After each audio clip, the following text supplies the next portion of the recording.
प्यारे बच्चों और बच्चों के सम्मानित अभिभावकों, स्थानीय विद्यालय के अभिभावक हों या बच्चा कहीं पढ़ता हो अभिभावक हों, मैं सोशल मीडिया के थ्रू या सोशल प्लेटफॉर्म पे आना बात करना ज़्यादा मेरा शौक़ पसंद नहीं है। मैं इसको पसंद भी नहीं करता, मजबूरी है, इसलिए मुझे आपसे बात कहनी पड़ रही है। मैंने पिछली बार भी आपसे कुछ कहा था, आज पुनः आपसे मैं कुछ निवेदन करने के लिए आया हूँ, विशेष रूप से अभिभावकों से। मुझे आपका सहयोग चाहिए बच्चों के हित में, छात्र हित में।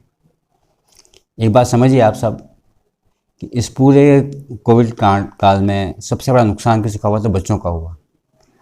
आर्थिक नुकसान हुआ, धंधा पानी बन रहा, काम बन रहा, व्यवसाय बन रहा, वो नुकसान तो आगे आदमी कमा के पूरा कर लेगा, पर जो नुकसान बच्चों का हुआ है वो नुकसान अपूरणीय है, मेरा ऐसा मानना है।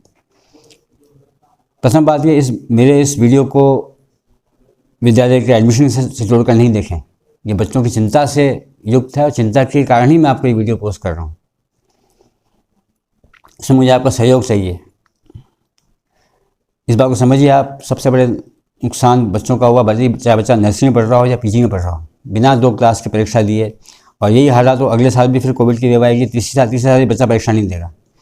बच्चा ग्रेजुएशन पूरा कर लेगा, बीएससी डिग्री ले लेगा बिना कॉलेज जाए, बच्चा 12वीं पास कर जाएगा बिना 10वीं 11वीं 12वीं पढ़े। वो बच्चा जॉब मार्केट में कहाँ स्टैंड करेगा, उसे कौन काम देगा? ऐसा डिग्री धारक, ऐसा मार्कशीट होल्डर जो पढ़ा ही नहीं, गया ही नहीं, वो समाज में अपने आप को कैसे स्थापित करेगा? इस बारे में मुझे आपसे कुछ कहना है और इस बारे में आपसे मैं सहयोग चाहता हूँ। प्रथम बात तो ये कि इस कोविड काल में मुझे सबसे अच्छा लाभ हुआ, मुझे बहुत पढ़ने का और दुनिया के सबसे अच्छे दिमागों को, सबसे अच्छे माइंड्स को सुनने का मौका मिला। सीडीएस से अमेरिका तक के साइंटिस्ट को सुना, बायोलॉजिस्ट को सुना, अच्छों को सुना और बहुत ज्ञान प्राप्त हुआ। आपसे मेरी बात नहीं हुई, पर मैंने अपने विद्यालय में साथियों से बात की थी कि सेकेंड वेव में आदमी सड़क पे मरेगा बिना ऑक्सीजन के। ये हुआ। तीसरी वेव जो आएगी, अब तक दुनिया में जहाँ भी आई है, वो दूसरी वेव से बढ़ के ही आई है, कम नहीं आई है।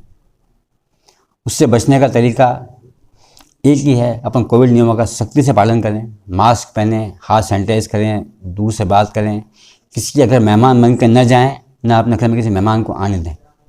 सुनने में अजीब लगेगा लेकिन ज़रूरी है। आप जब भी बाज़ार में कुछ खाते पीते हैं, शादी में खाते हैं, आप कोविड को आमंत्रण देते हैं, उसमें मास्क अपना भी हटता है, सामने वालों का मास्क भी हटता है। सबसे ज़्यादा संक्रमण उस समय होता है।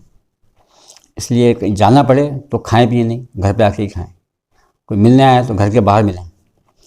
आप अगर, मेरा कहना कटु लग सकता है आपको, अगर आप इन नियमों का पालन नहीं करते, आप बाज़ार में खाते पीते हैं, लोगों से मिलते जुलते हैं, बिना मास्क के करते हैं, आप समझ लीजिए आप अपने घर के बच्चों को, बीवी को, पति को, जिसको भी है, अगर आपकी क्षमता है उसको वेंटिलेटर पर सांस के लिए तड़पता हुआ देखने की, तो ही आप ऐसा करिएगा। अभी भी इस सेकेंड वेव में भी अपने राजसमंद जिले में 360 बच्चे इन्फेक्ट हुए हैं। तो सेकेंड वेव, थर्ड वेव, सब हर वेव में बच्चे इन्फेक्ट हुए हैं। और बच्चा कहीं बाहर नहीं गया है, बाहर अपन लोग गए। पहचान दें, अपने बच्चों के रक्षक बने अपन, उनको संरक्षण दें।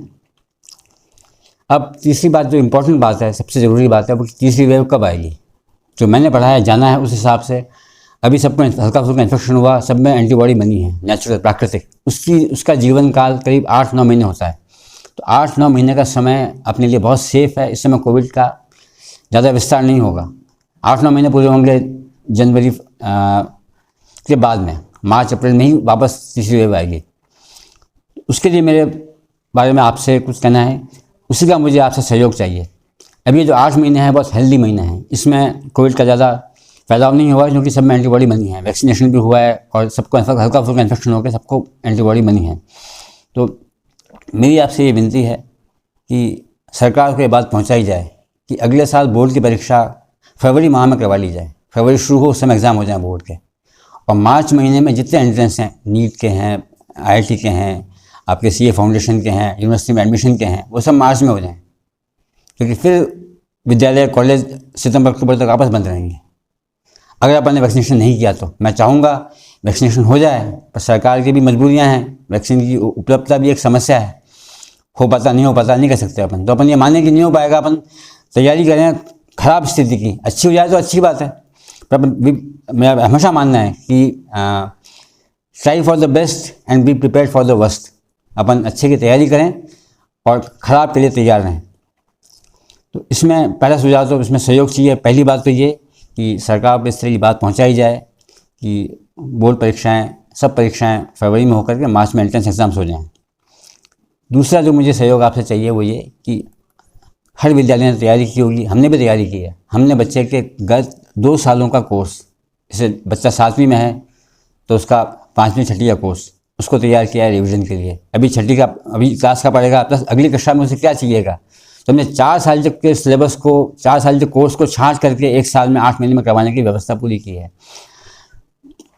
कोई कुछ भी कहे, मेरा स्वार्थ हमेशा बच्चों से जुड़ा हुआ रहा है। मैंने अपने इस काम को कभी व्यवसाय नहीं माना। बच्चों के लिए अच्छा प्रयास किया और आगे भी करता रहूँगा। कोई क्या कहता है इससे मुझे ज़्यादा फर्क नहीं पड़ता।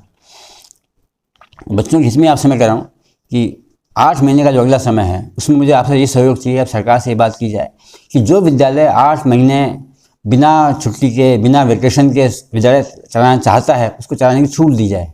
मैं अपनी बात करता हूँ, मैं चाहता हूँ कि स्कूल जब भी खुले, अब जल्दी खुलने में ही है, जब भी खुले तो बिना संडे के अलावा हर दिन स्कूल चलाने की हमको छूट दी जाए। इसकी जो भी छुट्टी हम देंगे, रखेंगे, उसकी सूचना डीओ को दे देंगे, ऑफिस में दे देंगे। सरकार से मुझे ये विनती है मेरी कि छात्र हित में हमको काम करने दिया जाए। इस अतिरिक्त कार्य के लिए हमको न सरकार से कुछ चाहिए आर्थिक रूप से, न हमको अभिभावकों से अतिरिक्त शुल्क चाहिए। सिर्फ बच्चों के हित में, बच्चों का नुकसान। मैं रात को परेशान होता हूँ सोच सोच करके कि बच्चों को मात्रा आती नहीं और हिंदी का पाठ पढ़ेगा। 11th पढ़ा नहीं, 12th का कोर्स आधा हो गया, एंट्रेंस देगा, कैसे इंजीनियर बनेगा वो। आप ज़्यादा मुझे पता नहीं, मेरी बच्ची ने MBBS किया। अब फर्स्ट ईयर MBBS नहीं पढ़ा बच्चा, सेकंड ईयर नहीं पढ़े, थर्ड ईयर नहीं पढ़े, सीधा आज से 2023 में वो MBBS फाइनल का एग्ज़ाम देगा बच्चा। क्योंकि first year, second year, third year में बच्चा एंटोमी पढ़ता है, फिजियोलॉजी पढ़ता है, शरीर के अंगों का काम करना सीखता है, सब कुछ करता है। ये सब सीखे बिना वो इलाज कैसे करेगा। सोचिए, ऐसा ही हर क्षेत्र में लागू होगा। तो उसको पूरा करने के लिए हमने 8 महीने का तैयारी की है। तो हमको इसमें सहयोग करें। मुझे आपसे पूरी उम्मीद है। पहले तो मुझे किसी का फ़ोन नहीं आ पाया, न मुझसे मिलने कोई अभिभावक आए, लेकिन मैं चाहूँगा इन 2 मुद्दों पे अपन सरकार से बात करें कि परीक्षा फरवरी में, एंट्रेंस मार्च में, और दूसरा 8 महीने का हमको निर्बाध विद्यालय चलाने दिया जाए। जो हम चलाएँगे विद्यालय अतिरिक्त दिनों में, उसका हमको कुछ नहीं चाहिए किसी से भी, हमको काम करने की छूट दी जाए। और मैं फिर आपसे वापस पुनः कह रहा हूँ, इस मेरी बात को इस विद्यालय से न जोड़ें। विद्यालय का इसमें कोई मतलब नहीं है। मैं इस विद्यालय से जुड़ा हुआ हूँ, पर मैं बच्चों से जुड़ा हुआ हूँ। इसको सिर्फ एक चिंतित शिक्षक का सोच समझें जो बच्चों के लिए है। और कोई आपका इसमें सकारात्मक सुझाव हो तो मुझे ज़रूर दें। बच्चों के इसमें सुझाव हो ज़रूर दें। गलती ना निकालें। गलती निकालना बहुत आसान काम है ना। आप कितनी मेहनत से कुछ काम करें, उसमें मैं बिना आपका काम देखे, बिना जाने उसमें 100 गलती निकाल सकता हूँ। गलती ना निकालें, सुझाव हो तो दें। और छात्र इसमें प्लीज़ सहयोग करें। मैं आपका आभारी रहूँगा इसमें आप मेरा सहयोग कर पाएँ तो। धन्यवाद।